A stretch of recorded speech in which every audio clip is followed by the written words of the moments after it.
So, a quick kind of video with answers to some questions or comments that have been left on other videos, which I asked for you guys to do, but then we do kind of make a video then everybody learns. And Turbo is chasing something. But it's Sunday, it's cold. We're supposed to get snow this week, supposedly. So one of the questions is the Ford Ranger. What's the story of that? We're partner out. Uh, so as you can see, there's doors missing, hood's missing, front grill has been sold. Then several other parts. It's kind of a slow process, but I kind of basically, some like people who inquire about it. I kind of make them a deal if they come and take stuff off.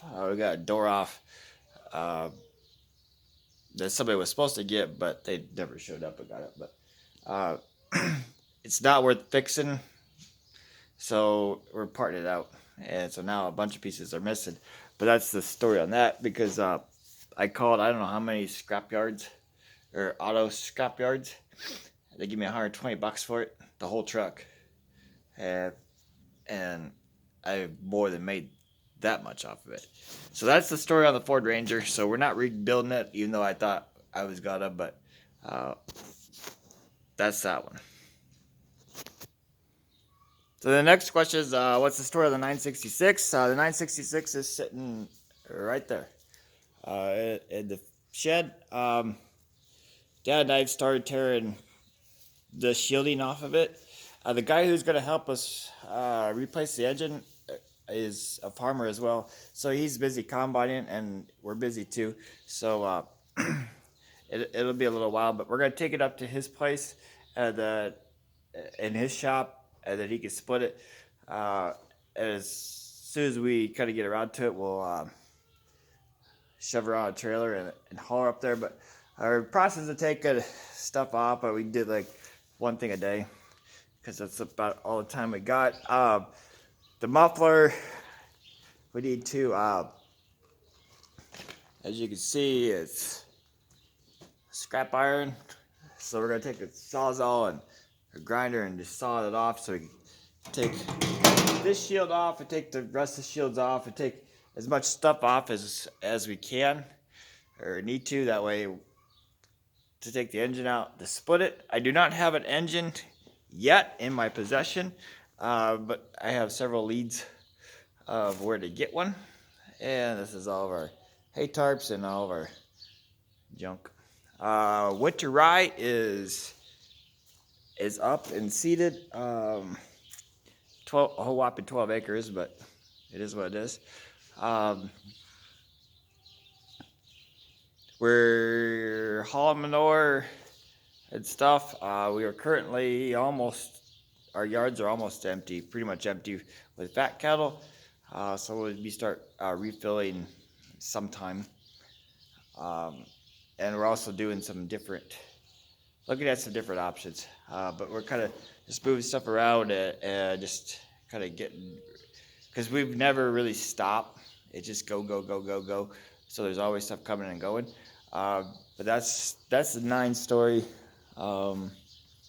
And my cousin was asking me what I had on these. They're 18 Ford. Yeah,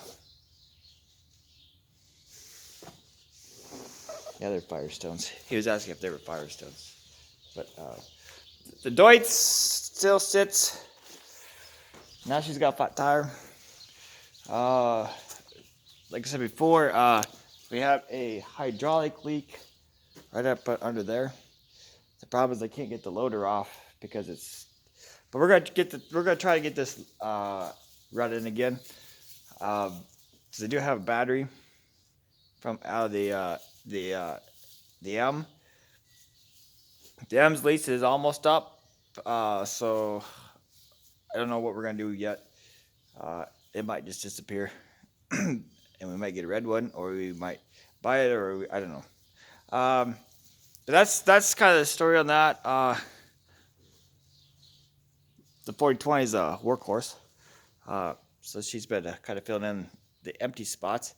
But then I also have a question on goat fences, so we're gonna check that next.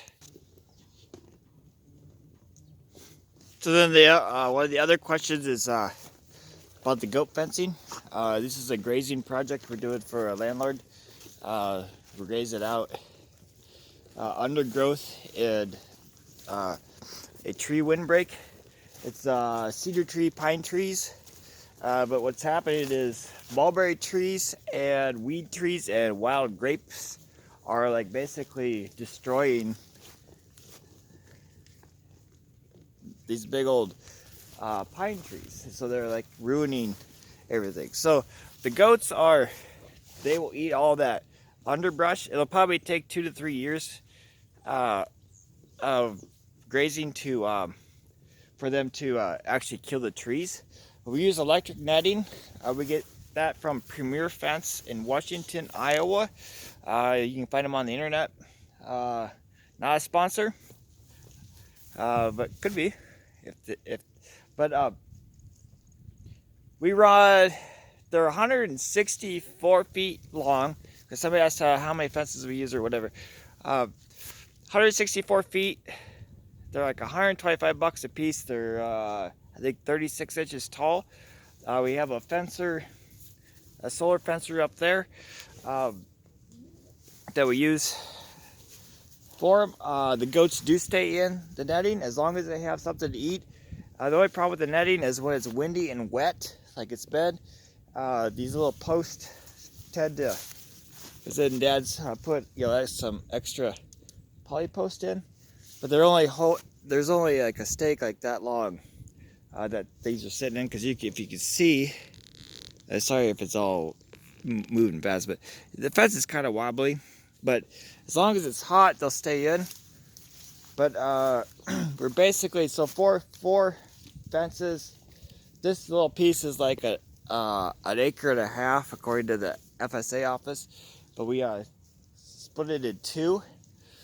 So 4 fences will do a half an acre, and I've got 20 does over here. We're getting a new buck come probably next month or in the next 3 or 4 weeks. So just give them a little bit of corn and protein mix in the morning just to count them. So they chew that up. And this is how we water them. Is we got a barrel on the back of the 4-wheeler, which we need about 4 4-wheelers now because we got stuff to put on everything. And then we just fill it up, and then it dumps out, and then we just have empty.